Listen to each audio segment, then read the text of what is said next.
Hey, fellow unwatchers. Hey, If you're like me, there's few things more unwatchable these days than the Academy Awards. we are the same. That's why this year we've decided to suffer through the entire self-congratulatory celebration of mediocrity the way we always do, together. Ow! Join us on Sunday, March 12th. Sorry. Join us on Sunday, March 12th for the first annual Unwatchables Oscars live stream. We'll have a number of special guests to help us survive the night. Plus, you'll be able to interact with us, share your own gripes and personal picks, and maybe even see something awful happen on stage. Check our Instagram, Twitter, or any of our online platforms for details. It's going to be the movie's biggest, most boring, and most insufferable night. We'll see you March 12th. Hey, can I come?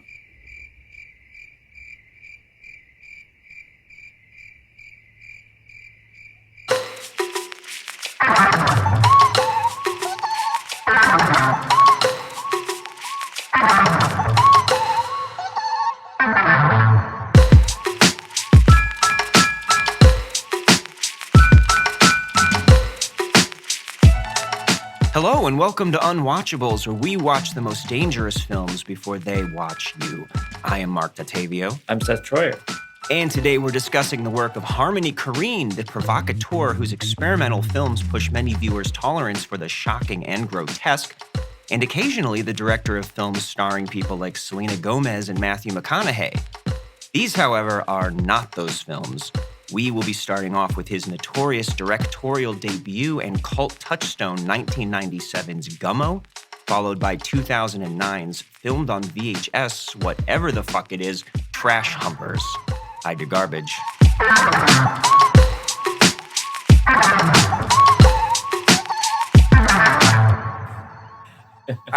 My garbage.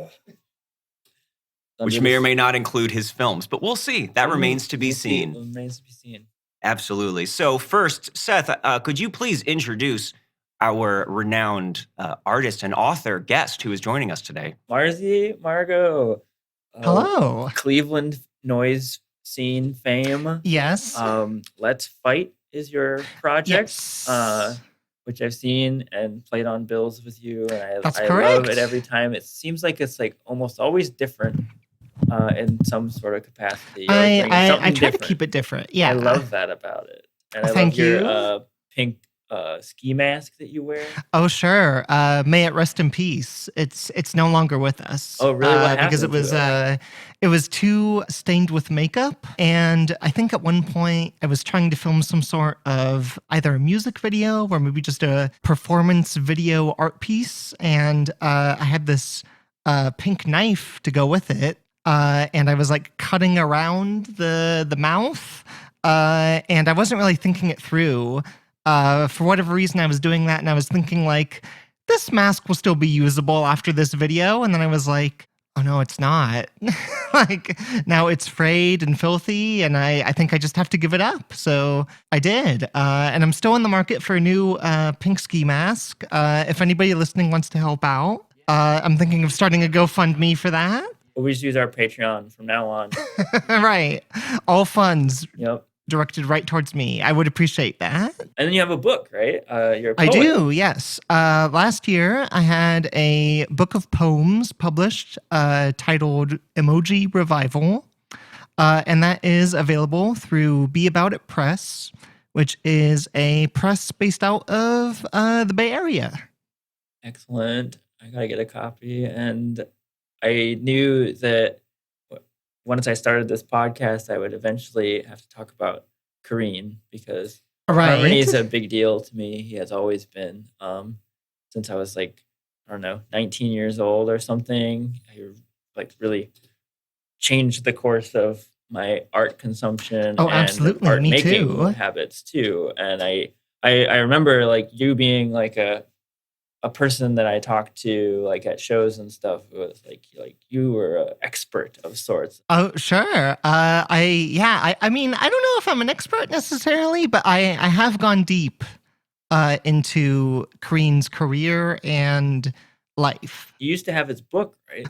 Yes. A Crack Up at the Race Riots. I during hard financial times a few years ago, I ended up selling my first edition copy on eBay because it was one of the only things I had that I knew would sell for around at least $200. But I do still have at some point in the early 2000s, there was this British publisher who published a series of collected screenplays of famous directors. They did a collected screenplays of Coen Brothers and some other folks, but they did a collected screenplays of Harmony Korine, which featured the original screenplay for Gummo and the original quote-unquote screenplay for his follow-up feature, Julian Donkey Boy, and also a screenplay that was never filmed or finished. That was just sort of a list of random ideas for scenes. So no Trash Humpers screenplay.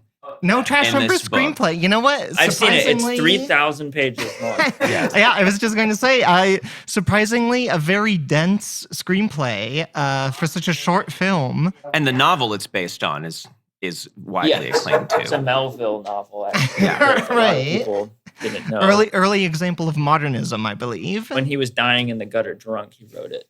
Well, I definitely want to see exactly where you guys first encountered Harmony Korine and what he means to you guys personally. But first, just for anybody listening who maybe doesn't know who he is, I think there might be a gamut of people here who are listening who are really into his stuff, or at least know him as a personality they've seen on TV or through his relationship with Larry Clark and stuff like that.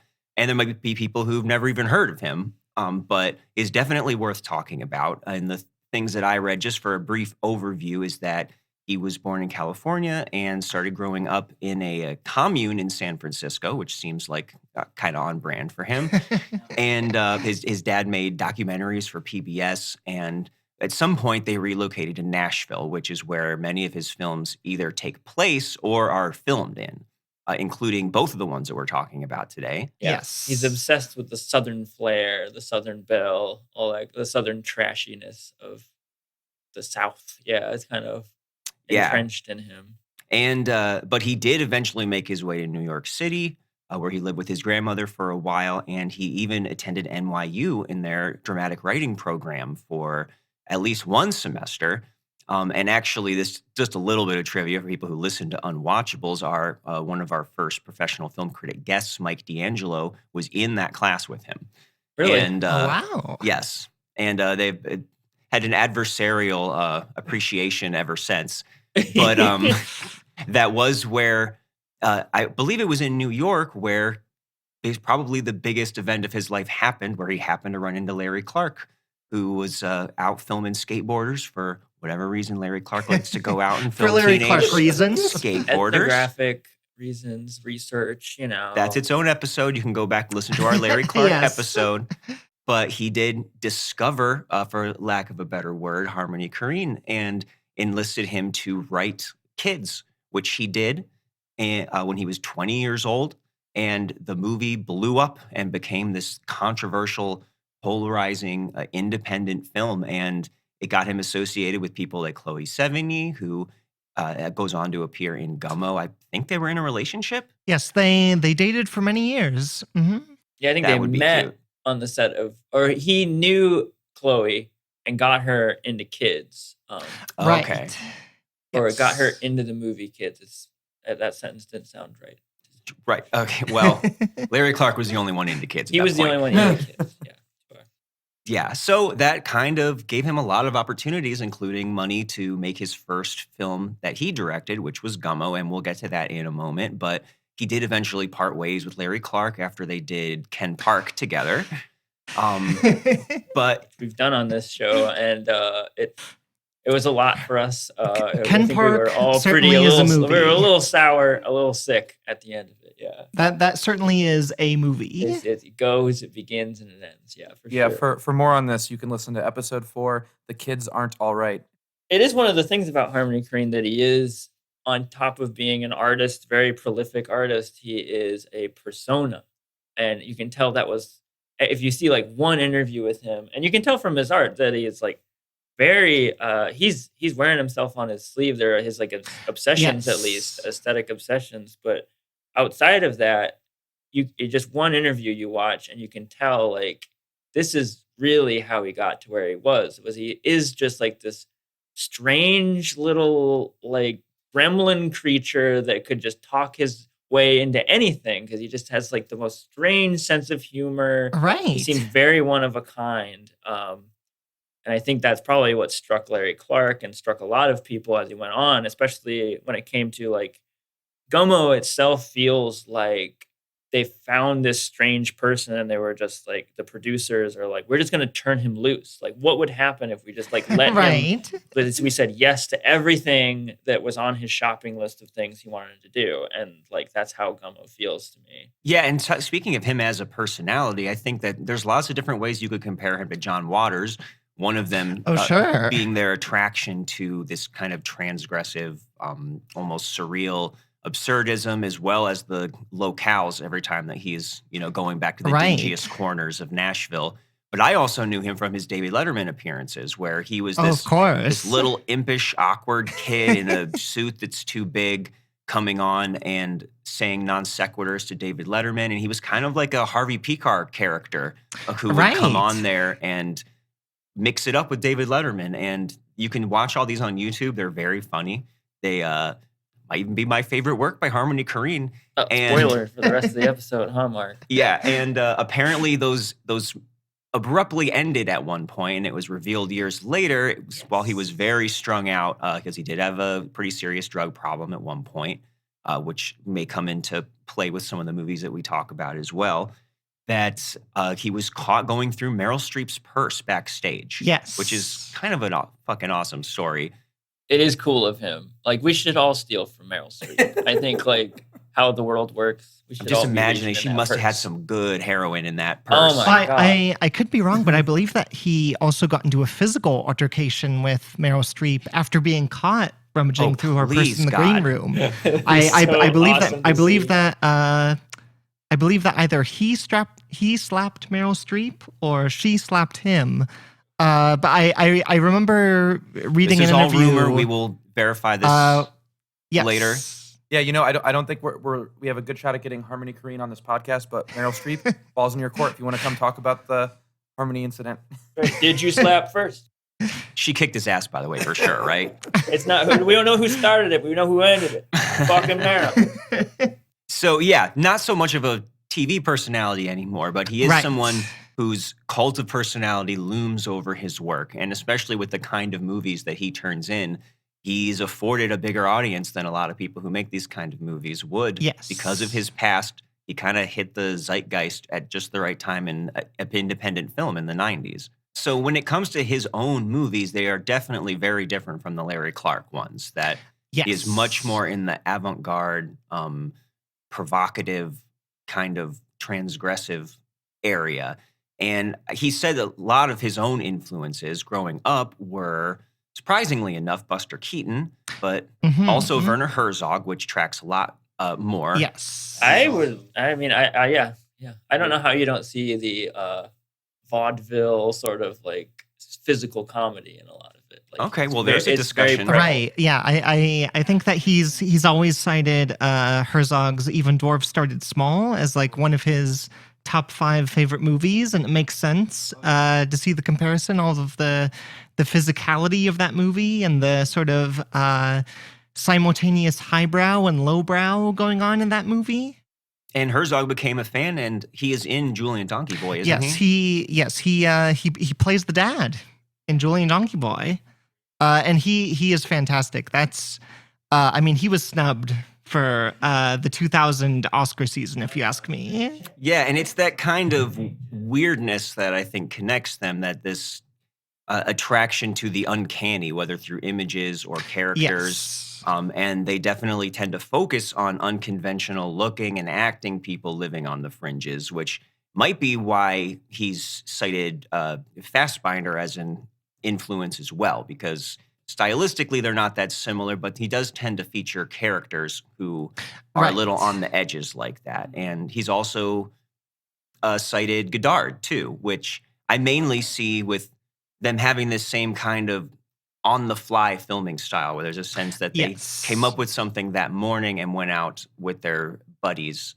and made it, and having that kind of energy to it. He talked, I believe, even on one of his Letterman appearances, he said that what he really wanted to do was get images coming from all directions, which, at least according to him, he hadn't seen in most movies before. And I think it's certainly something that makes Gummo as visually unique as it is. It really does feel like you're being bombarded at times.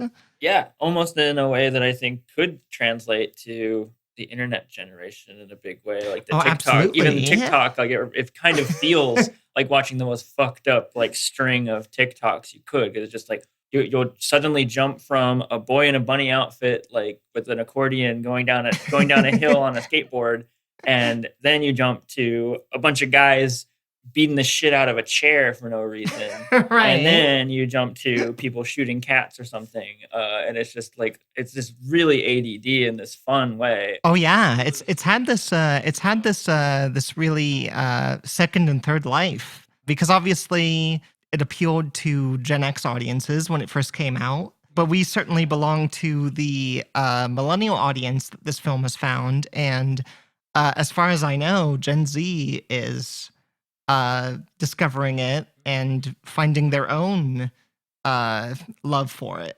Which I guess before we get into like finally talking about like what Gummo is, I think it would be interesting because it is like it's one of those pieces of media that does have like everybody's probably got a story around like. Oh sure, where were you when you learned about Gummo? Because it's one of those, yeah. It's either it was like kind of a like shaping experience for you, or it's like you turned it off immediately because it's just like, what the fuck is Right. this? It's gross. So I'll let you go first. Gummo was definitely an incredibly formative film for me in multiple different ways. In the way that we talked about, in terms of just seeing a movie that didn't quite look or feel or was structured like any other movie, but in a more specific and personal sense, I wonder if I'm one of the only people who can confidently say that watching Gummo made me trans. And I say that half jokingly, but also half not. Fox News is because- pulling that quote right now. Oh, Hide your kids from Gummo. Korine is going to be on the Tucker Carlson show next week. But So plausible. Yeah. Demonic weirdo turning kids into trans kids. right. He's going to be rifling through Laura Ingram's purse. Oh, furries probably too. Oh, sure, Bunny Boy, absolutely.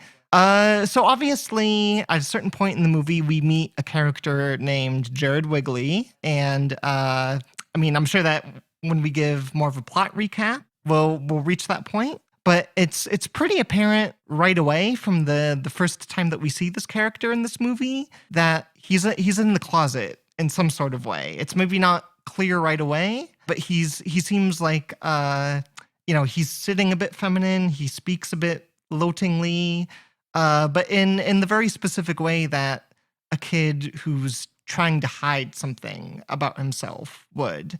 And I think it's a great performance.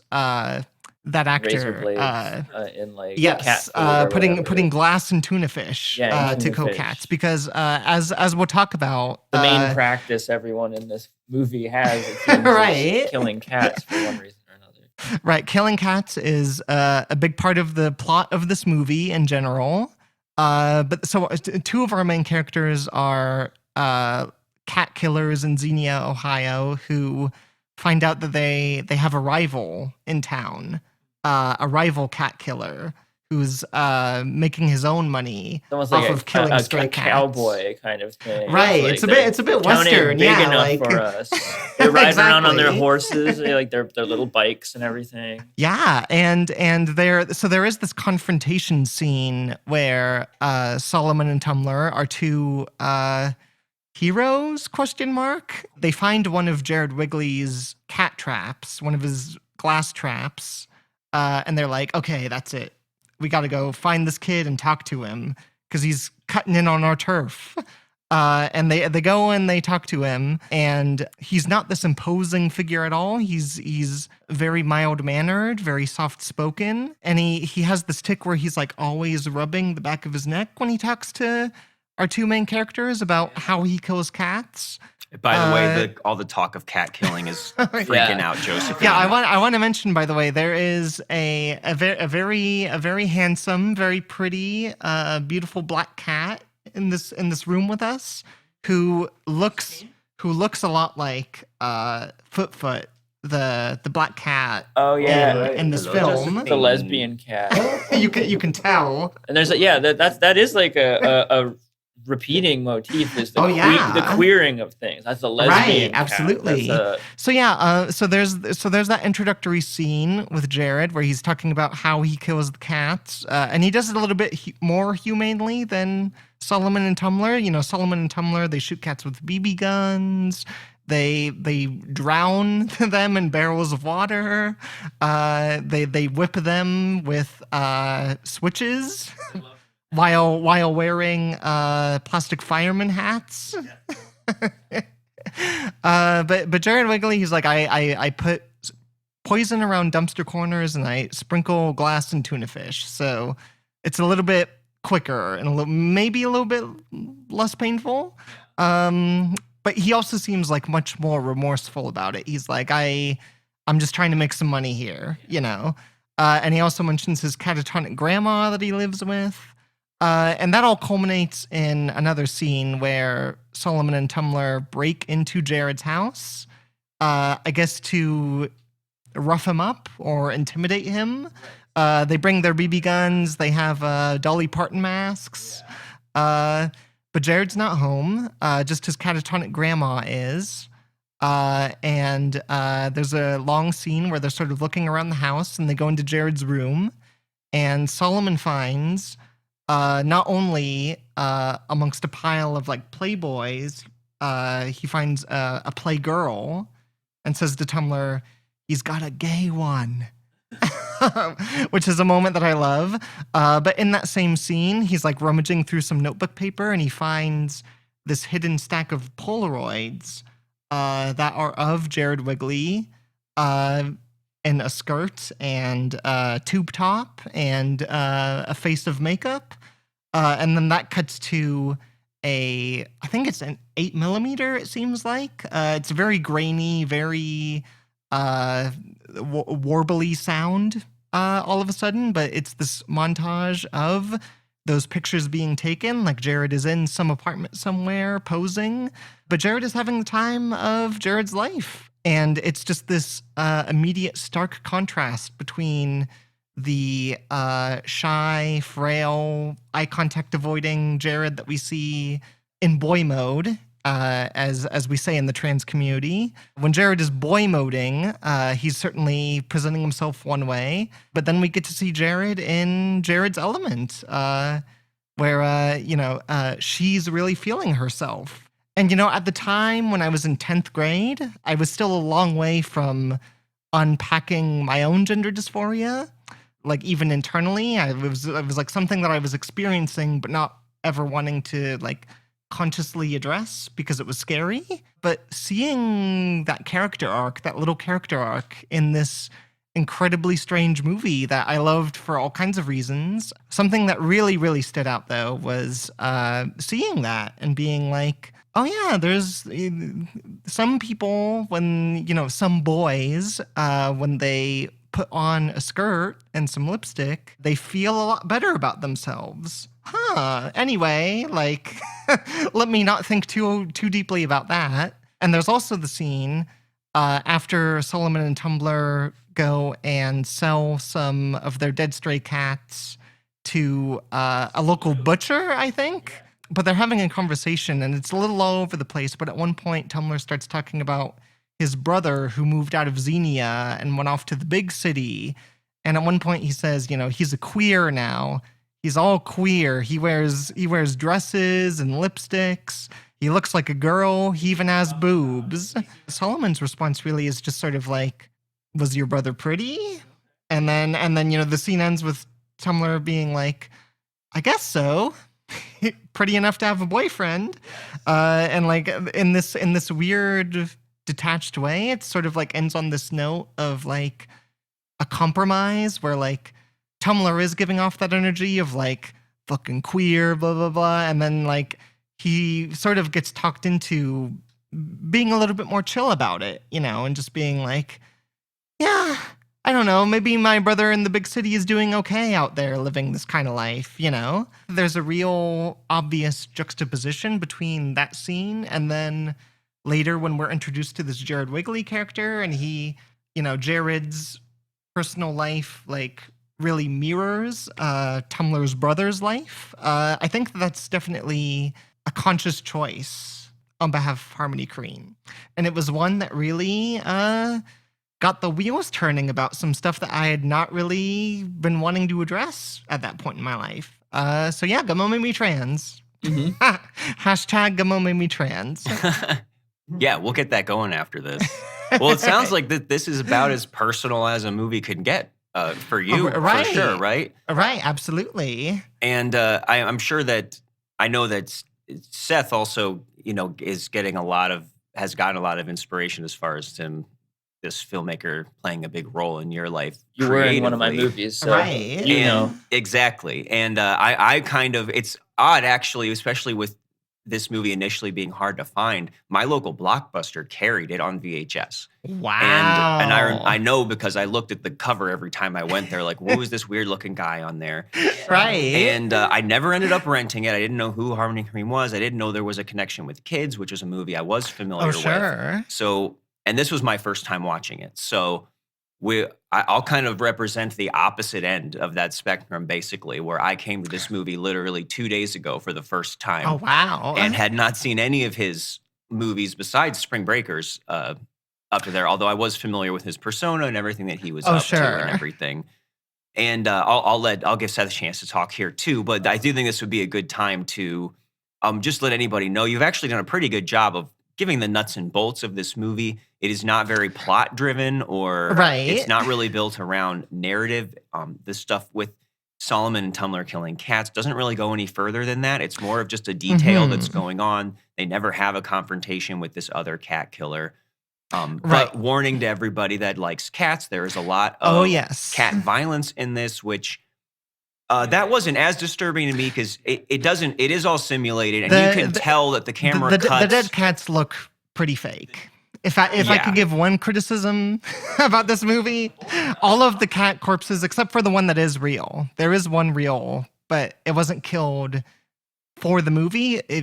Harmony already Korine just dead. happened to find that one that I is felt like at obviously least dead. one of the cat corpses was probably real. But those are the main people that we see because there are some people we see over and over. Solomon is the one that you're going to recognize from the cover of the film that you might think is named Gummo, but is not. And Tumblr is another guy. These are both unprofessional actors, or non-professional actors, I should say. Who work Jacob with them. Reynolds, who played Solomon, actually was a child actor. Oh, at you're the right. I time. did read that. Yeah, but Okay. yeah, But he was Tumblr- selected for his unconventional physical appearance. Yes, he. I think probably because of his appearance, he wasn't getting a lot of work. Yes. And on the other hand, we do have Chloe Sevigny, who Yes. appears throughout. They don't have her and I guess it's her sister in the film are going around. They have a cat. The cat goes missing. It doesn't really end up going anywhere. But the rest of the film is kind of intercut with these vignettes with people that we see only for one scene, maybe, or two Yes. scenes. Oh And no, they get to there's they endless get ones to we can dance talk around about. in a swimming pool at the end with Bunny Boy. It goes Yes. Oh, right. Wow, yeah. we haven't even mentioned Bunny Boy yet. That's perfect cleanse. And yeah, one of the more overtly kind of surreal things is the boy who walks around with bunny ears on.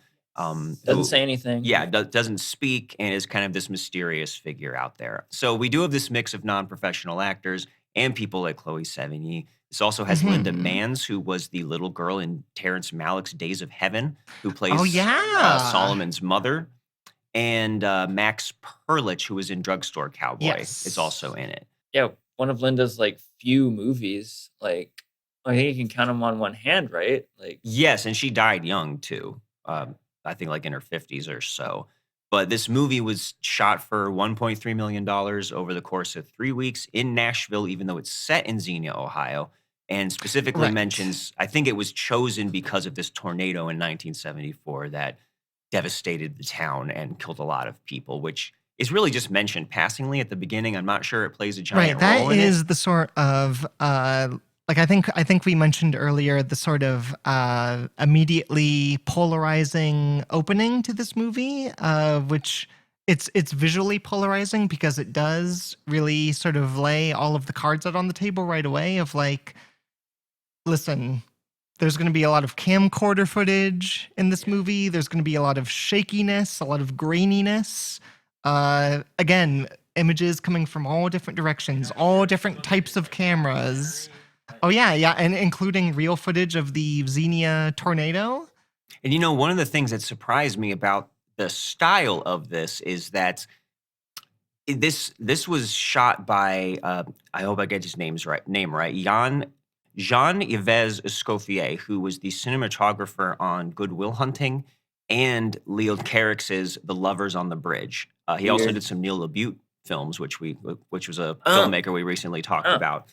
And I wasn't expecting a lot of the film to look as good as it did. That I'll say one of the positive things that I would say about this is that I do think that Harmony Korine has a good eye for shot composition. Oh yeah, lots of beautiful shots in this movie. In a way that makes it not implausible that he would eventually make a movie like Spring Breakers that would play in a mainstream movie theater. That he is capable of doing that, and I'm sure a lot of the credit goes to the cinematographer in this case as well. Right. So it's not all like handheld, grainy footage in the way that, say, Trash Humpers is. That there are a lot of striking images. Right, and that's part of the sort of cognitive dissonance that I think a lot of people, whether they end up liking the movie or not, they have an experience of dissonance of like so much cutting between really, really crisp, sharp cinematography and then pretty much the complete opposite of just like this. Like in one scene, this movie looks like a movie. It looks like something like Good Will Hunting, but then 3 seconds later, it looks like a VHS tape that somebody found in a dumpster. It's so low quality, and I think it's an intentional but nonetheless challenging juxtaposition back and forth throughout the whole movie. I have to say too that as far as this being a work of surrealism, it wasn't quite as abstract as I was expecting. Also, and not just in the sense that there are through lines as far as story and characters, but it was really mainly just the kid with the bunny ears, the way that he would show up in different random places or playing an accordion in a bathroom stall. Right. That kind of stuff was the closest this came to me as far as evoking this weird dream world thing. I actually did get a sense through a lot of it that this was kind of a guy running around with the camera with his friends, shooting the kind of random ideas that would come to him that morning, or running into a weird person out on the street and then enlisting them to come and talk to the camera. And so it is experimental in that, in the senses that we have been talking about. But I don't know, I didn't find it quite to be like this fever dream, this level of surreality in it. I don't know, that seemed to only come to me in certain little parts. And the rest of it, I really did kind of feel like Korine being there and just setting up a bunch of people in a kitchen and watching them arm wrestle and beat the shit out of a chair or whatever happened to come to his mind that day. And maybe that kind of is where you might find people divided on him. But you could look at this and say that he is forming some kind of a portrait of a town or these people. And in the other sense, where's the line between that and just kind of doing whatever random shit pops into your head that day? Right. Well, I would agree that he is filming a lot of random shit that pops into his head. Where you fork is just if you like that stuff that pops into his head or not. Right. And of course, Godard does stuff like that. And but not everybody can necessarily, get the same results. Tip your from hand, doing Marc. that, It's too. fine. Don't worry, listeners who hate this movie. It won't just be a podcast of just me and Marzi gushing, because Marc is here. And There will be a cranky old buzzkill here shaking his cane in the lawn. Quit filming weird shit in my lawn. Well, you know, for whatever it's worth, and I'm not necessarily saying this to make an argument, but I think it is just an interesting piece of the puzzle of how this movie was made and what ends up being in the movie. I mentioned earlier that I have that book, The Collected Screenplays of Harmony Korine, which includes the screenplay for Gummo. And the screenplay for Gummo is incredibly interesting because you see most of the same through lines that you mentioned. They are scripted. They're in the script. Yeah, I was amazed. I looked it up last time I watched it. It is like very word for word, scene for scene in a lot of ways. In the script at one point, between sort of like key scenes that are in the movie, there's just a bracketed like cut to camcorder footage of a little boy chasing a baby cow through a meadow to like ragtime jazz piano music or something. So even when like writing out the script for this movie, Harmony Korine was thinking of just including disconnected images and ideas. And so like, I think that even down to the writing process, it's interesting that the sort of quote unquote, like running around filming random shit, like it was all structured in a way, even down to the script level. Like he was like, I want to include that kind of stuff on the page too. Like that's how like intentional I'm thinking about all of this. In the screenplay, there is a whole big section of just this Al Jolson impersonator with his Al Jolson ventriloquist dummy, and they like do a ventriloquist routine together, and then he's like tap dancing in the hallway of a hospital, and like based on the trailer, they filmed that. And you know, kudos to the people at Fine Line Features who were like, drawing the line that's here. not making the final cut. But put it in the trailer because that will put asses in seats. Yes, that will be in the trailer. What the kids yes. want. And I think that might be kind of telling too, that you could look at a lot of his button pushing and provocations as juvenile in a way. Right. And very Gen X. That they're only Yes, that there's not much behind it, that it can seem like it is for its own sake, especially with something like that. You could say, well, I'm really doing a commentary on our reaction to the American history of blackface and how it used to be acceptable. And I don't think a lot of times when he articulates things in interviews, these ideas behind them, they don't necessarily come across on screen. But what I do want to talk about, and this will get us, we'll get into some kind of deep territory here too, which is we do have a lot of people in this movie who seem like they're developmentally disabled, that they have physical deformities and things. And I want to just start us off here with a quote that I read in an interview that Nick Sutton, who plays Tumblr, yes, he was found on the Sally Jesse Raphael show. yes.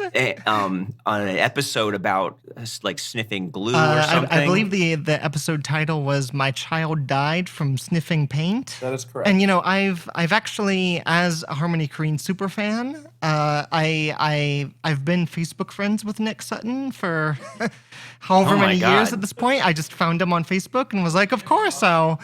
Well, he did give a very thoughtful interview about Gummo, looking back 24 years after it came out. And so he was asked the question, do you think the movie was exploitative? And I'm just going to read his response. So this is him speaking. Short answer, yes. Long answer, the movie is one of the very few to genuinely capture an honest, non-idealized image of extreme poverty without the narrative that directors and writers who have never experienced real poverty like to paint over it. The place you see and many of the people you see are the real fucking deal, and there is something beautiful about that. Harmony chose not to paint over it or dress it up too much, and I appreciate that. But at the same time, the film was not created to be an objective glimpse into the suffering of the poor, but rather a parade of people's suffering marching across the screen for the uncomfortable entertainment of the artistic elite.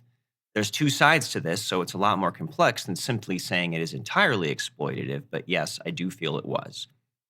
And I think that there are specific parts here too that I do get the general sense in this movie that Karine is infatuated specifically by the weirdness of these people, of their appearances, of the way that they live, which doesn't necessarily mean that he's curious about them as people.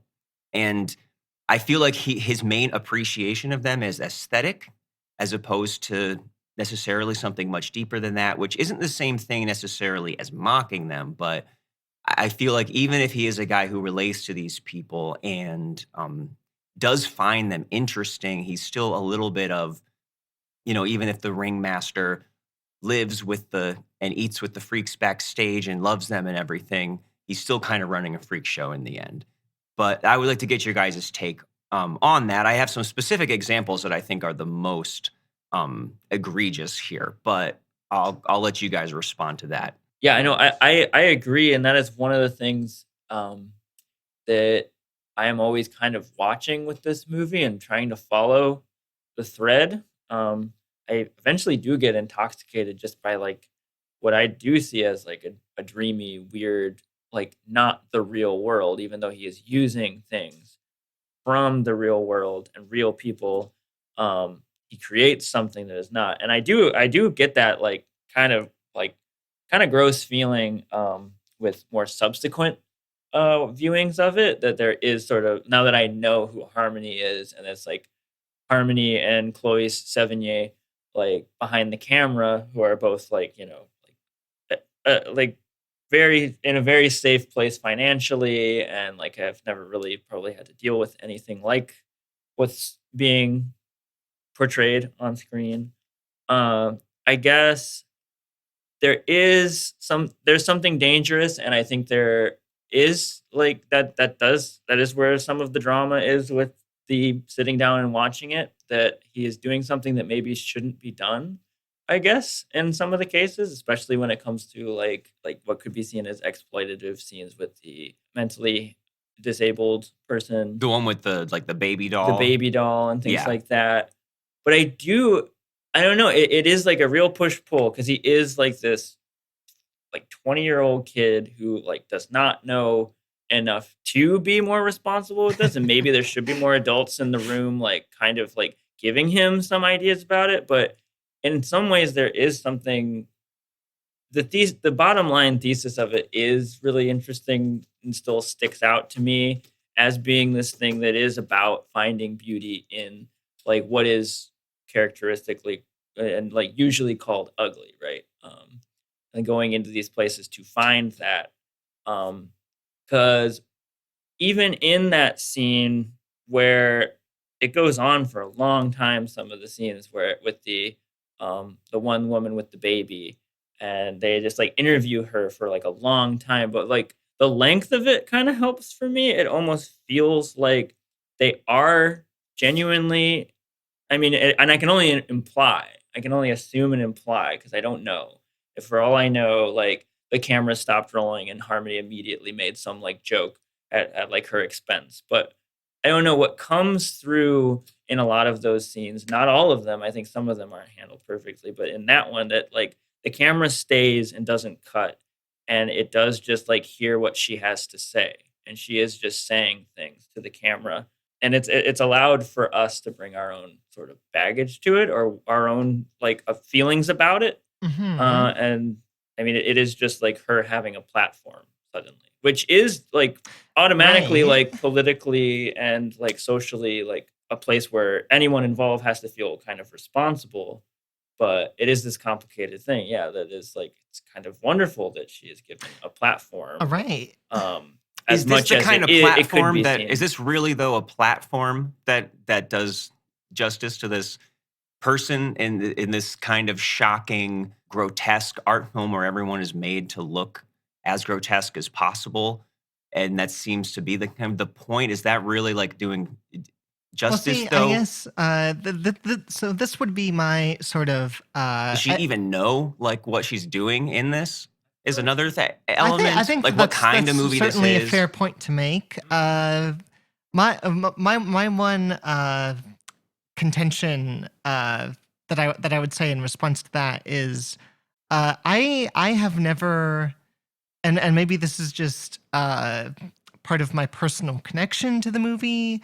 I don't know, maybe there's some sort of bias, but I have never really looked at this movie and found it to be like grotesque or shocking. I know that that's sort of a very widespread response to it. And there are certainly elements that it's hard to argue that there isn't something inherently grotesque or icky about it. Like a movie about kids killing cats, period. It's like, yeah, there's obviously some grotesquerie to that. But as far as like the portrayal of some of the people in the film that we're talking about, like, I just have never really thought that like these people are being filmed to look as ugly or as othered as possible. I think, and maybe this is part of the issue in and of itself. I think that the film is just very hands off with the portrayal of these people one way or the other. I think that it is a valid criticism of the movie and of Korine's filmography in general to sort of walk away from any one of his movies being like, okay, but what do you think of this person? Or what do you think of people who sniff glue, or people who, like, even down to some of the like sort of cinema verite footage of those people in that backyard who are like sitting around the one actual dead cat in the movie, and it starts with them talking about like, oh, this one here died because like we poured gasoline down its throat and like set it on fire, and there was another one that we once put in the microwave just to see what would happen. And then those same people start talking about like, they just get like super racist, and they're just like, they just start, you know, dropping N-bombs and talking about like the black people that they were like in jail cells with and how they felt about those people and all of this. And it's just like totally unfiltered conversation. And like these people apparently did not care what anybody watching this movie would think of them. They knew that there was a camera crew there filming them, and they were just willing to say whatever they wanted to say. But like, I think it is a valid criticism that like I could see watching that scene in particular and being like, okay, but like Harmony Korine, why are you including people who are like this, like vapid with their racism in your movie? Why are you Right. like, Is this really a celebration like, of these of these people? did you film this footage and like shake their hands and say like, oh great, thanks, like, and like have them sign releases, and where you will like, you know, buddy with these people who like have abhorrent beliefs and say abhorrent things. I mean, there's almost like a, to the level of being utopic or kind of like hippie kind of thinking almost going on, which is a funny thing to think about when it comes to Gummo. But I think that he is trying to invite us to this space where like even the grossest things are beautiful, because like, why did you think such and such is gross in the first place? And it is like, it needs to be there in order for the beauty to also be there, I think, which is a big part of Gummo for me, which I think before this, I was very like straight-laced with my art consumption and like listen to pretty Vampire Weekend songs. Right. And like this was the beginning of me like realizing, and then you like, learned about Burzum through yeah, this like movie. black metal and like heavy music, and like, oh, like, which I like, my response was always like, oh, it's that movie is ugly and makes me feel bad, or like that type of music is gross. And then like all of a sudden it's like those things still remain. It's like, oh, that's gross. Like with a like lovely smile on my face. Yeah. It suddenly was like all flipped around. But that's kind of like a tangent. But I don't know. That's sort of a little of what I have to say about the exploitation. I do think he winds up, and maybe it's a little bit of a cop out, but he's like, he's not right to do this, and he's not necessarily like in the wrong to go to these places either. I don't think. It is just trying to create a collage, like a strange collage. There was, you know, a part of the whole persona of Harmony Korine is also, because on the DVD that I borrowed from my English teacher, there was one special feature. It was just like a 20-minute featurette that was basically just an audio track of Harmony Korine talking about the movie, not even like watching the movie and doing an audio commentary, but just let me give you some random thoughts. And he shares a couple stories, like on the last day of filming, after they filmed the final scene, which I don't remember what shot they shot last, but they were in this building, and Harmony's sister had come to visit the set. And like when it was like, clapboard, all right, everybody, that's a wrap. Like everybody was like, hey, we did it. We finished filming. And Karine's sister walked up to him to like give him a hug, like, congratulations. And he was apparently either like so energized by having finished filming the movie, or maybe he was just, again, tweaking out on drugs.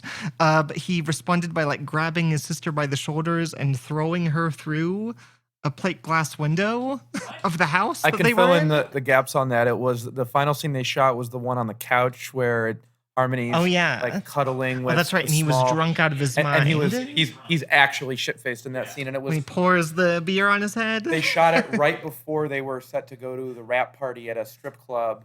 And Harmony never made it to the rap party because he was so fucked up. And then he claims he threw his sister through the plate glass window, and then a huge bald grip on the set stabbed him with a pocket knife. And so he never made it to his own rap party. This is a man with thorough, deep artistic intent. Not when he's drunk. Well, so Harmony Korine does appear in this movie, and he has a scene where he is clearly, genuinely intoxicated. He's slurring his words. He has his little person friend next to him on the couch, and he's making him uncomfortable, grabbing him and touching him and asking to kiss him, and he clearly doesn't want to.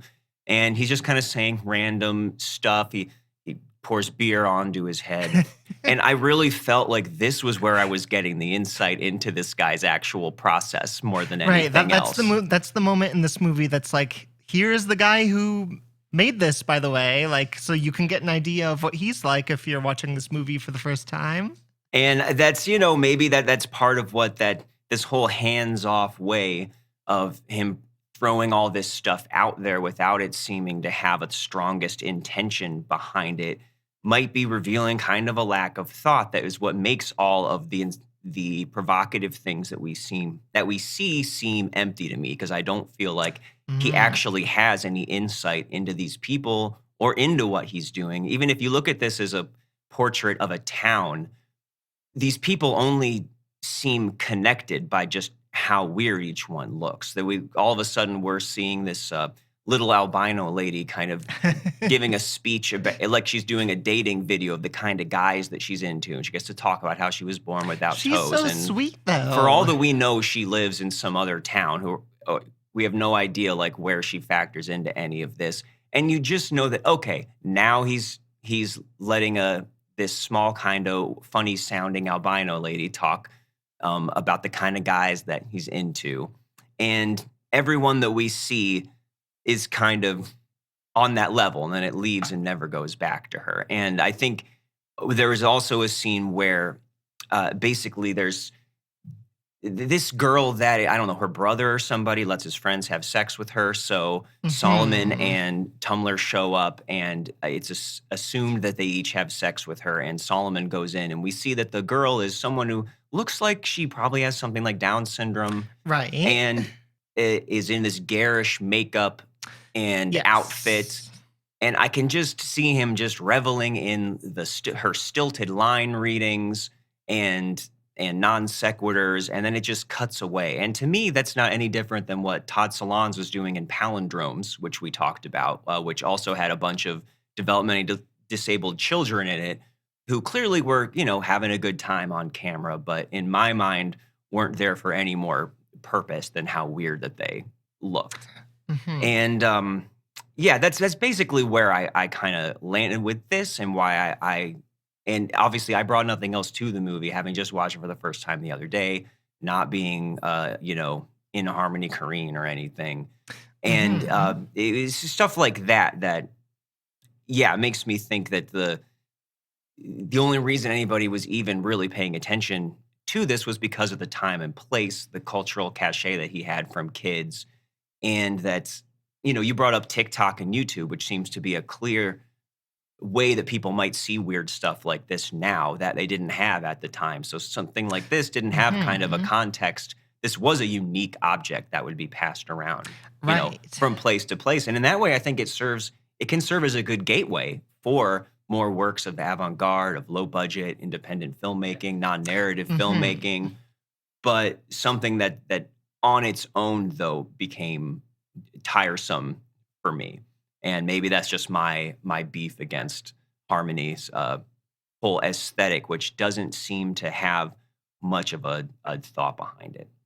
But that's as harsh as I'm going to get tonight. So you would maybe say, Give it to me, baby. Hit me. You would maybe say, instead of watching a Harmony Korine movie, people should just watch a movie made by any one of the filmmakers that Harmony Korine was inspired by, like watch a Werner Herzog movie instead. Oh, watch hell a yeah. Godard movie instead. Watch a John Cassavetes movie instead. Sure, or I'm sure there's Which people I who've been think is influenced fair. by him too. I've definitely heard the criticism about Harmony Korine that like he has a visual eye, but beyond that, some people argue that he's just sort of an amalgamation of his art house influences, and it's sort of style over substance.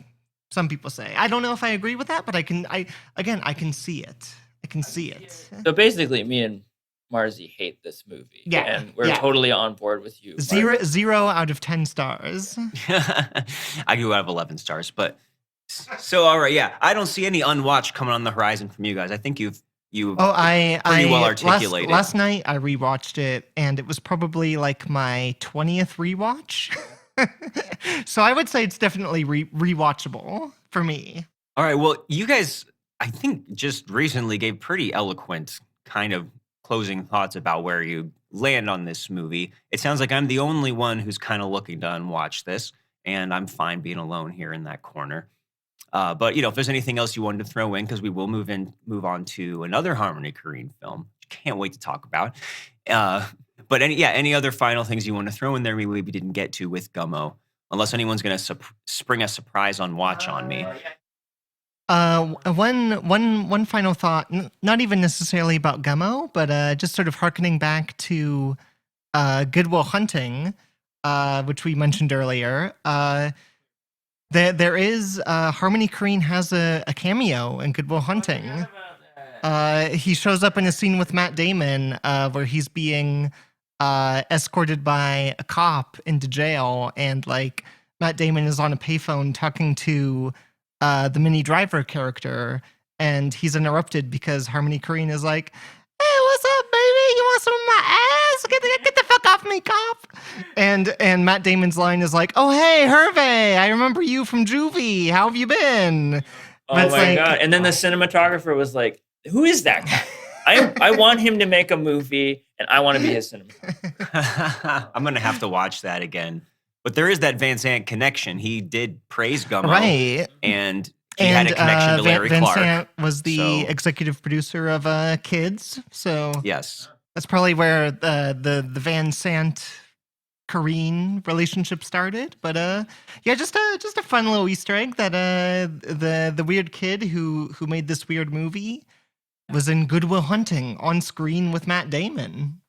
No, yeah, for better or worse, this movie was like very formative for me in being maybe more of an evil boy than I ever would have been before, or realizing that I was when I saw it for the first time on like the IFC channel, like late at night. It like truly disturbed me because I was over my like being a good Christian boy, but this was like one step further because I was like still again like Vampire Weekend was about as wild as it got, and it's just like scary name but not scary band. Ezra But, does like, sometimes eat spaghetti in the bathtub, but that's oh man, I do, yeah. okay. And you were saying you were eating in the shower, which is wilder actually. In preparation, yeah, I had lasagna in the shower because I didn't want to be too derivative. Yeah, But- if anything, like just the scene of them like biking to Dragonaut by sleep was like a big life-changing thing for me, getting into like heavy music for the first time and just being like seeing it contextualized in some different way that wasn't like actually seeing like the big guys in the silly outfits playing like shredding guitar or something, was like, and seeing it with like a very like different kind of imagery was really formative. And again, like, yeah, that sort of like flipping of the text of like what is gross is now beautiful and what is beautiful is now gross kind of was just very important for me, I guess. And his Absolutely. drive, I don't know, Harmony as a person is both like some of the parts of the movies that he, especially later on with Trash Humpers, is like what makes me like kind of rub the wrong way with him. But at the same time, like, yeah, I don't know. He's very influential for a young artist, being like having like a singular vision and you are being like exactly who you are and you're going for it kind of thing. That was important. Well, that's my best wish for anybody who comes to Gummo, and if they don't love it, I at least hope that maybe that will open up a whole other world of bigger, possibly better films after that. Mark, can you say like one more bad thing? Just like me, really, real mean. This film pushed my grandma down the stairs. Did it turn your grandma's life support machine And off? yeah, And shoot her in the foot with a BB? I turned my own life support machine off during this. So in between Gummo and Trash Humpers, a lot happened. There was Julian Donkey Boy, which I have not seen, which was like a Dogma 95 movie. But after that, he, in 2007, made Mr. Lonely, I was reading about, which has the people like Diego Luna, Samantha Morton, Werner Herzog again. Werner Herzog, and it premiered at Cannes.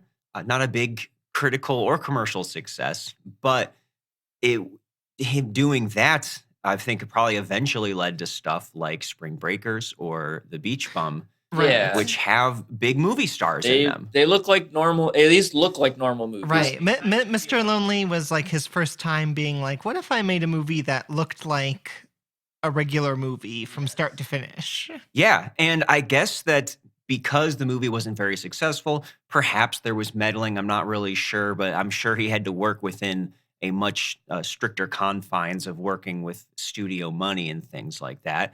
That apparently Trash Humpers was kind of his back to basics, one for them, one for me now movie. Yeah. And for no one else. But that was 2009, that Trash Humpers came out. Yeah, it's his Blue Velvet after Dune. Exactly. And so just to give a real quick idea of this for the few people left in the country who haven't seen Trash Humpers yet, that this was a film that was filmed on VHS. It was edited on 2 VCRs, and all you really need to know about it, if you put on any given 5 minutes of it for its whole runtime, you will see 3 or 4 figures who run around with old men masks, which almost kind of look like Freddy Krueger masks to me. They look like they're like very. You know what they look like? I don't know if y'all are fans of I Think You Should Leave with Tim Robinson. Yeah, it looks like that They look guy. like Carl Havoc. I don't want to be around anymore. Yeah, it's like literally Carl Havoc. I didn't think about that. Yeah, they look like half-assed special effects. Like they have to make the young actor look old or something. But then like the guy got shot before he was done with it. That's how they look. Yep, because and they have to put it on multiple days, and I'm sure they were just really lazy and drunk about it. Yes, and we hang out with them. They laugh a lot, they squeal a lot. We see them destroying TVs. We see them playing basketball. Can I try to do my Trash Humpers laugh impression? Sure. Do it as close into the mic so it just like clips. Just make it clip hard. There we go. Oh, there it is, actually. Yes. Oh, I see Sorry, sirens. the landlord's at the door. I see sirens. Here they come. So yeah, we get to hear that a lot. We get to see them drive around in bicycles dragging baby dolls. We see them spanking women at one point. We see them riding around in a wheelchair. They have weird friends all around. They encounter some people, and it does eventually, against all odds, end. After only an hour and 15 minutes. Yes. And that's Trash Humpers for you. And I got an idea of what it was and started watching it, and I saw the runtime was an hour and 15 minutes, and my soul left my body. But I want everyone here to know that I watched this movie today. I watched the whole thing. I did not fast forward, and I did not leave this room while it was playing. And I deserve a goddamn medal. Thank you. I'll wait till later to let you guys know what I thought of the movie. But tell me, how did you come to Trash Humpers? That's hilarious to say. Did you see it? That's really funny. You're so funny tonight. Did you know it was coming out and checked it out? Yeah. That's also funny to say. Did you know Seth, you were reaching climax? Can you wait in the bathroom till we're done? And then I'll let you know how I came. All right. Is there a wastebasket in that bathroom? I hope so. So by the time this movie came out, you guys were both had already seen and loved Gummo, right? By 2009? Yes. Okay, so what was your level of awareness of this film, and how did you first see it? So part of my Harmony Korine super fandom when I was in high school was I saw Gummo. I went back and saw Kids. I watched Julian Donkey Boy, which, by the way, I think might be the Harmony Korine film that you would probably like the most. I kind of regret not having gotten to that. It's kind of the most visually challenging, but also the most straightforward, if you can believe that. Like, it has That's like a actually kinda real true. beginning, Yeah. middle, end, really simple story. Which I was real close to adding it, like doing that instead of Trash Humpers. Yeah, Because it is difficult in its own way, and like also like kind of controversial in its own way, and how it Right. depicts schizophrenia. But just it was really hard to avoid. The name of the podcast is Unwatchables. right. We gotta watch Trash Humpers. You gotta watch Trash unfortunately. Humpers. I saw Mr. Lonely. So I was completely up to date, up to speed on what Harmony Korine was doing. I was an avid user of the harmonykorine.com message boards back in the day, which I think are still around, but I've moved on from forums, but like I was following like day by day the updates for this new movie Trash Humpers. So I was following it very closely up until it came out. And I was excited because after seeing Mr. Lonely, which we mentioned earlier, I was like, okay, there's still a lot of interesting stuff going on in this movie, but it's definitely Harmony Korine trying to work within the Hollywood studio system. It's definitely him trying to make a more, at least, conventional looking movie. Isn't the other part that in his biography, at least, like he was getting clean? Right. Yeah. Around the time that he was making that movie was when he was finally getting off of drugs. So Julian Donkey Boy, I think he was like full on like heroin addict. Or Yes. something. Yes. And there was a long period of time, basically the first 7 years of the century. He made, he did like a lot of visual art, like art installations. But he just wasn't really making any movies or even trying to, because he was just, deep into his addiction for years and years. He made that short film with Johnny Depp in blackface Oh, that's or whatever right. that no one will ever see because of lawyers. But boy, That oh, basically doesn't exist except for one still image of it's it. still it's wild. Oh my god! But yeah, so like Mr. Lonely was like his comeback of like, I'm clean, I'm finally ready to start making a movie again. And I like that movie, but it was a little like, I could see why it didn't really click with even his fans, because it's just sort of like, okay, there's stuff going on, but like, where's the visual? Where's the camcorder footage? Where's the VHS? Where's the blackface? I know. Well, you have to ask the lawyers about that.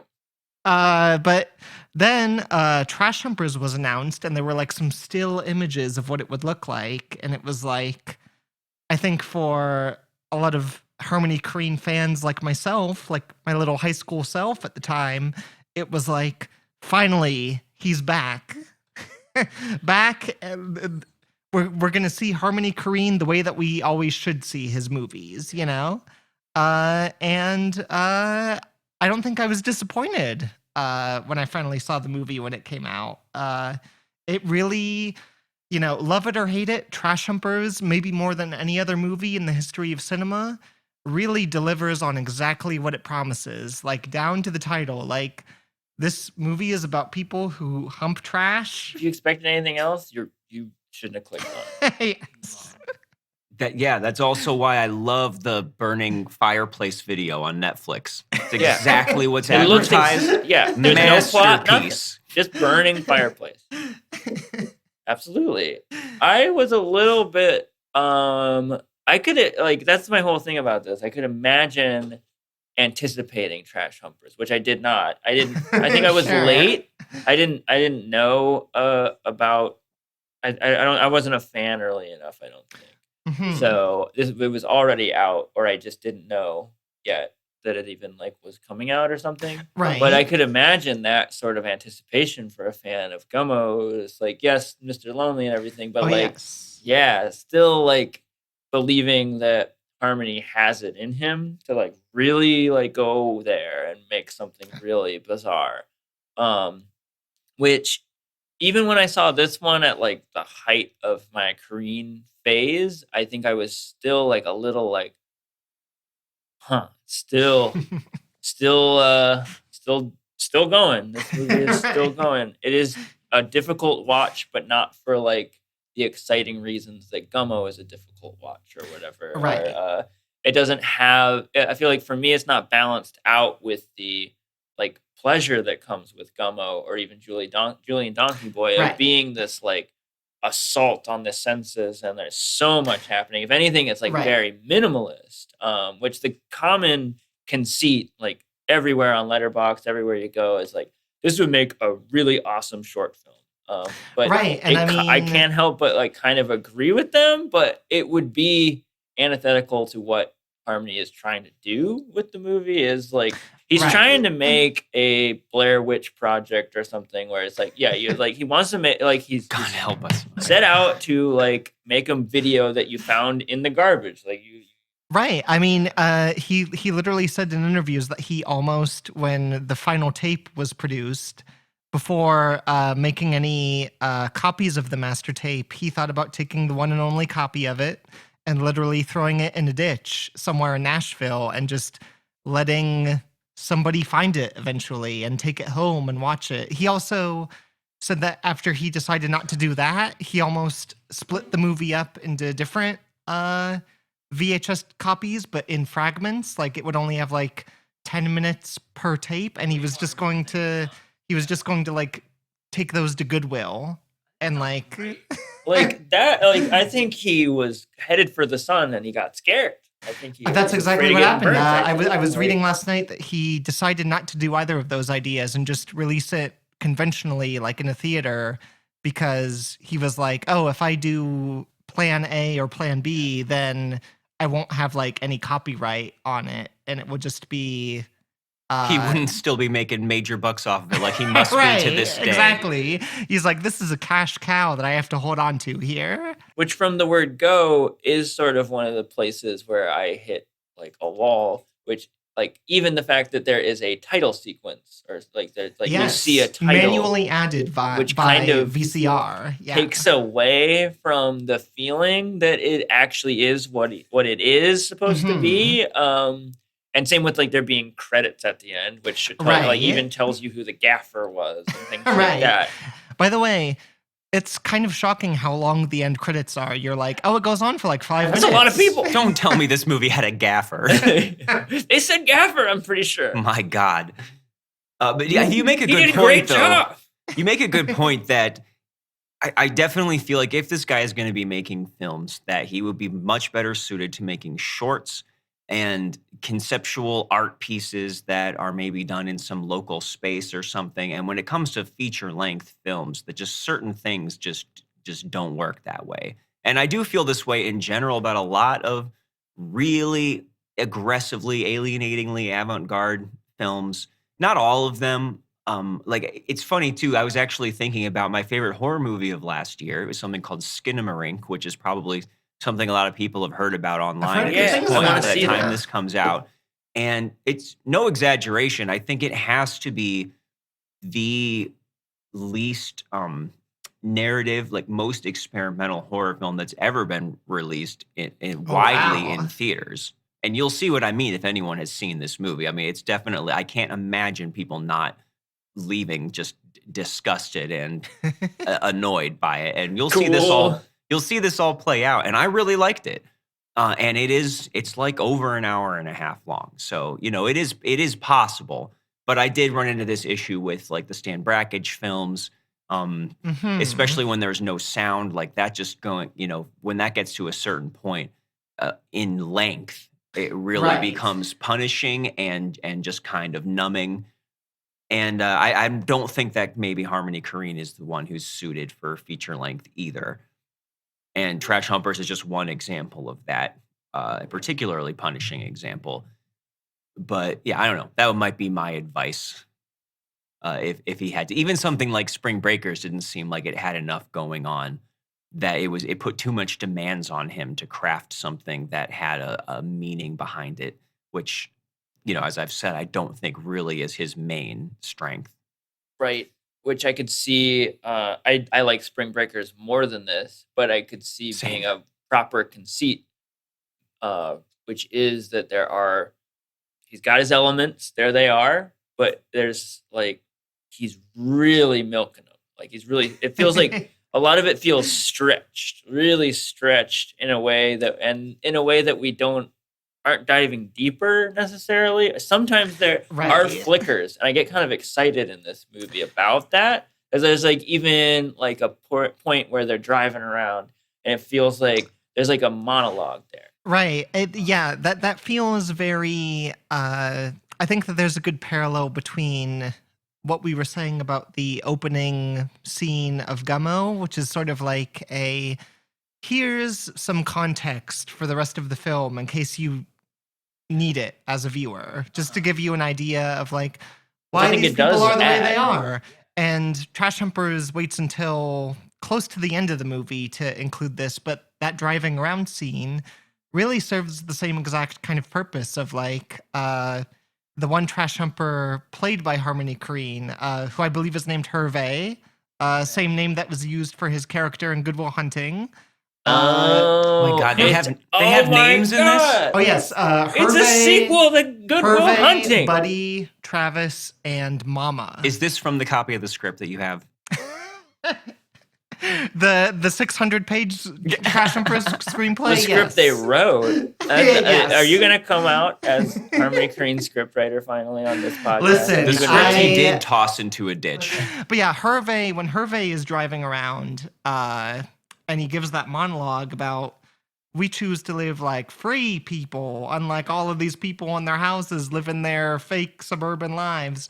That does feel a little shoehorned in. I think it really it just feels so different from every other scene in the movie. It feels like it exists to try to give Trash Humpers more of a purpose than I think either it has or that it needs, to be honest. But I think it reflects a lot of the movie itself in that maybe isn't the worst. Like that there is like a moment of that where just that line is interesting. Right. Like we choose to live as free people.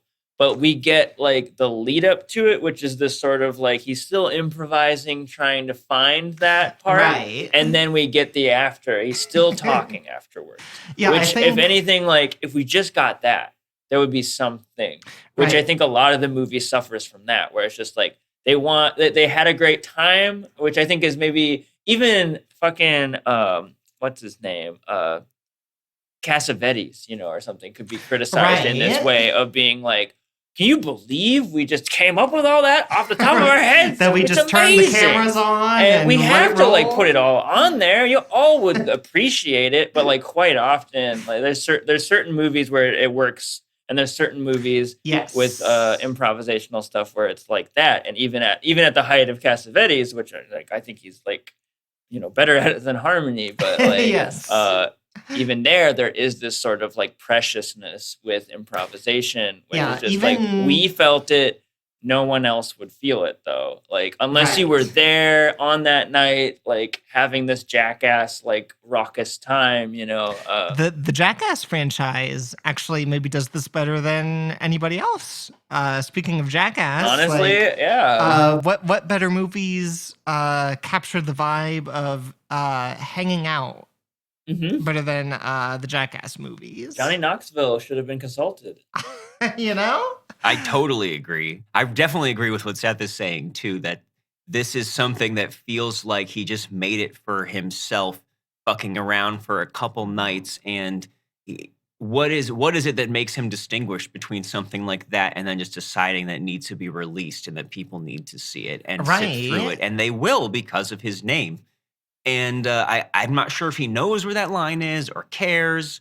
A lot of I know there's artists stuff that don't he's or made that he don't care, hasn't yeah. released, but also so much of what he has released seems to be something that's just, I'm just going to put out whatever I do and fuck you. And yeah, I don't see why this needed to be shared with anybody or what kind of interest it would be for anybody besides him or maybe somebody writing a book about him or something.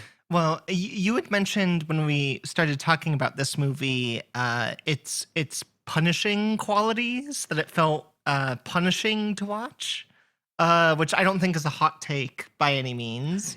But a thought that sprang to my mind when you said that was, I wanted to ask you the question, Mark. Did you find literally any entertainment value in this movie? Like at any point?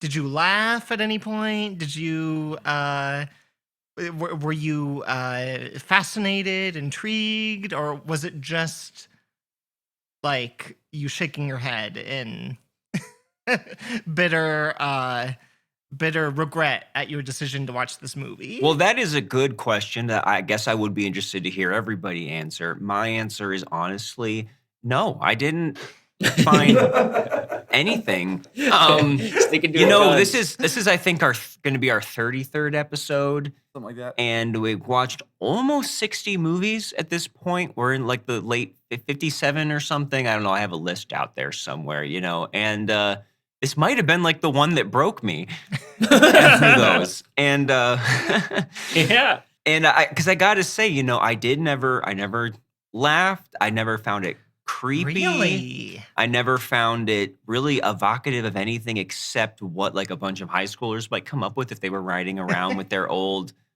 camera. And so, you know, if this is something, if there's this kind of attitude that I think maybe Harmony has, that, you know, everything can be art or anything has, you know, value to it, then to me, that also kind of just means nothing does if everything does. And to me, that's more boring than exciting. That there's got to be something more there. But I also could not be less of the target audience for whatever this provocation is trying to Fair do. enough. And I fair almost enough. feel that me reacting that way is almost giving him exactly what he wants to. Oh, he just got an erection wherever he Yeah. was. Yeah. So I kind of can't win, like no matter what direction that I take on this. Like, well, if this movie is fucking torture for you, that's exactly what I meant. And then, you know, if that case, fucking good job. But I could do the same thing by going on YouTube and watching some boring, I don't know, like skating video for an hour or something. You don't like skating? No, I find that kind of boring too. But again, I could not be less of the target audience. You gotta for watch the skating this. videos of Gu Miyagi. Shout outs to Gu Miyagi. He's a Japanese skater. He skates unlike anybody else. I'm just saying. Sounds great. I wish that's how I spent my day today, was What are you watching trying to Gu Miyagi. Well, so I find it interesting that you said, like, I didn't find this movie funny or creepy at any point. Because, like, you know, in trying to do a little bit of, you know, boning up on my research last night, I went ahead and Googled Trash Humpers. And, you know, nowadays when you Google a movie, there's a whole format that Google has where it shows you still images and it gives you the runtime, the genres. And the two genres that Google picked for Trash Humpers, when you Google the title of the movie, it comes up as horror/comedy. Right. I mean, where else would you put it? I was don't know. hoping it was just gonna say creepy and funny. But like, Long. and like, I saw that last night, and I was like, I never really have thought of Trash Humpers as either a horror movie or a comedy movie, but like having just rewatched it last night, I was like, you know what? I do get it. I do get it, there is, to me at least, something very uncanny about the old age prosthetics. There's something very They're clearly supposed to not look like they're actually old people. right. It's supposed to raise the question of like What's going on? with these. Yeah, and I think if there was any intention behind this, I mean, whatever. But if this is something that what is just meant to alienate and provoke, then the actual experience of watching it didn't give me any more than just hearing a description of it. That I could watch any 5 minutes of it, I could hear what it is, and I don't see any reason to actually have to sit there for 75 minutes for it. I didn't get any more or less from that. Maybe less. You do really get everything in the first, not even 5 minutes, 1 minute. Yeah, they It's like, literally hump here trash they are quite a humping bit. trash. Which it is. Yeah, it's not. It does not take a filmic form, which even Gummo at least sort of has this like. We return to the vignettes. We've kind of seen a structure like this. Right. Like It at least has Chloe Sevigny in it, like Yes. a person with talent is in this movie. Although speaking of Oscar snubs, I think that maybe Rachel Korine in her performance as Mama, that was an Oscar snub. oh my, I don't know. If I looked, honestly though, if I looked at who won the Oscar that year, I probably might not even disagree with you because they tend to award really aggressively bad performances. Yes. At the going out of your Oscars. way, bad performances. Yeah, But it is interesting that Harmony is one of the Trash Humpers, and so is his wife. Yes. Which Maybe is the most significant one, since that there's only is one one that of, seems like, female. the things about this that is my maybe least favorite part of the movie that brings me out of it the most is that, especially if you are a fan of Harmony Korine, you instantly know that voice behind the camera. Mhm. You instantly know who it is, which instantly pulls you out of this implied, which is like up for debate here, and we could talk about it a little bit, which is maybe what's like most interesting about it. But like what's implied at least and what is attempted at is this being a real document that you found in the trash of these Right. real people that are gross. And instantly when I hear Harmony's voice and then see him in a Confederate flag shirt also, which I think he has maybe a little bit too much fun at this point in his life doing Yes. these things and has Yes. revealed himself as maybe like more of The- a you know what? button-pushing dad. The tap dancing is a little bit old hat for any Harmony Yes. Korine fan too. It's like we saw Linda Manns do this in Gummo. I think tap dancing is in literally every one of his movies at some point. So when we get to Trash Humpers and there's a lot of amateur tap dancing, it's like we've been here and done this, Harmony. Three little devils jumped over the wall, lopped off his head, and murdered it all. And lopped a doodle da day. We all sat through this film, and I will go ahead and say that I would gladly unwatch it, and I'm be interested to hear however else you guys squirm around this question. But Yeah. for my own closing thoughts, Please. before this, our last episode was on Jean Dielman, the famous French avant-garde film. We have that- been spoiled this season. Yes. We've been watching like very easy, like, they're difficult, but they're like wonderful movies. Great movies, yes. And this was an apocalyptic end to that spree. Pow! But I will say that people would look at something like we covered Jean Dielman because it's 3 hours and 20 minutes of mainly Right. a housewife's domestic routine that people will find difficult or intimidating. And yet I found this 75 minutes to be infinitely longer than that film was.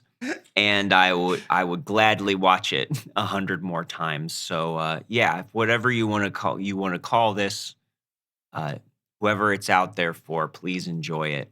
But it stretches the definition of movie further than anything that we have watched so far. And yeah, I would happily unwatch it. And if I can ever find out a way to, I will. This is But gonna be the let's go. episode where somebody finally says, "Mark, are you serious? Come to my basement." But please, Seth, and I want a definitive answer if you will unwatch Trash Humpers. Or if you even did watch Trash Humpers. Did you really fucking watch watched every it. second of it? Are you a fucking poser who didn't I'm not even a watch the fucking movie? poser. I've seen it twice. I would actually unwatch Trash Humpers. I think I would have to say it because out of this, beep, beep, beep, beep, beep, what it is. It's not even that I hate it all that much. It's about being a disappointed father or something, and seeing. You're not angry. You're just disappointed. Just disappointed. I'm watching my boy like just wreck the car, that I gave him, kind of, or something. Because I do feel that Harmony, even though he's like in his 30s at this point or something, I think he's got it in him. Because I will also say that anyone who is listening to this and be like, "Oh, Gummo was good," or like maybe I would like Gummo, but like maybe he's just like a one-trick pony. I don't believe that he is. I do think Julian Donkey Right. Boy is also like a really great film. I feel like I can't fault anybody for saying that they would unwatch this movie. Again, I think the biggest part for me is the Harmony Korine-ness and how I know him, Right. and I know I can do better, and I know that he's in the movie, which also like drags me out of the like quote unquote reality of what's supposed to be, which is not reality. And if I you're not a think- fan, this isn't going to be the one to turn you. No way. I mean, honestly, what can I say? I'm a Harmony fan. I literally did rewatch it last night. You're harmonious. So like my Gummo rewatch last night was probably like number 19 or 20 of Gummo. For Trash Humpers, it was probably like rewatch number 5 or 6. Oh, bless your soul. I haven't watched it that many times, but like most of the other times that I've rewatched Trash Humpers, I've treated Trash Humpers over the years as sort of a party movie. Like especially when I was in college, it was like a fun Friday night is gathering a bunch of my little friends in college and showing them Trash Humpers and just I being read a like, Letterboxd you gotta review. see it to believe it. I read a Like, Letterboxd review like this where it was like it sounded fun. Like it was a description of like a Friday night they all had or something like that, which I still am not necessarily convinced is possible for me. My friends and I in college, we also once did this with watching Kids, and that was a very different experience where it's like it would be fun to watch Kids together, right? And then like all of us were just sort of like bummed out the entire time, except for my friend Jake, who was like, I feel like I'm watching a documentary of my life when I was in high school. And I was like, well, and then he literally crawled into the bathroom on his elbows and puked into the toilet. So Well, there you go. High school never ends. still better than Ken Park though.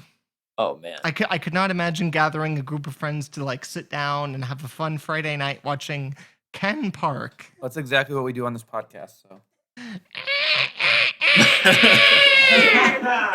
But I couldn't have put a better cap on that myself if I had wailed maniacally into the microphone. But Marzi, I want to make sure that we have a chance to promote anything that you would like to. Oh, sure. Since I know you got a lot of stuff going on outside of your Harmony Korine fandom. Yes. So, as mentioned in the beginning of the episode, I have a new book out. I've written a couple of books of poetry, and my most recent one came out last year with Be About It Press out of the Bay Area. It is titled Emoji Revival, and you can find it on the Be About It Press website or on Amazon. and we will link to that in the episode Oh, description. yes, thank you. And beyond that, as Seth and I mentioned earlier, I am a musician, and I have a show coming up on May 5th in Columbus as part of the, I believe it's the Sound Factory series that they're doing there. I could be wrong about the title, but I'll be performing in Columbus on May 5th. And if you just look up my name on social media, on Facebook, Marzi Margo, you'll get all of my updates about what shows I'm playing, what I'm writing, what I'm doing, all of that good stuff. And can I buy Crack Up at the Race Riots? That was sold years ago, I'm afraid. I'm actually in the market to get one of those reissued editions, which are much cheaper. Just because I want that book again. You're here to get it back. I want that baby. book again. Hell yeah. Well, yeah, in the words of Sleep, the metal band in Gummo, that got me into metal, ride the dragon through the crimson night, reptile wings on blood red sky. That's all I gotta say. Well, we're fading out over that Hope song, so. though. Sorry. Because it's badass and it turned me on to a whole new world. Unwatchables is produced by Tony Scarpitti, hosted by me, Marc Dottavio, and Seth Troyer, with artwork by Micah Kraus. You can find Seth and I on Letterboxd under Marc Dottavio and Sloth Troyer. You can also check us out at unwatchablespod.com for links to our Twitter and Instagram, or support us on Patreon for bonus content and to have a say in what we watch. Thanks for listening.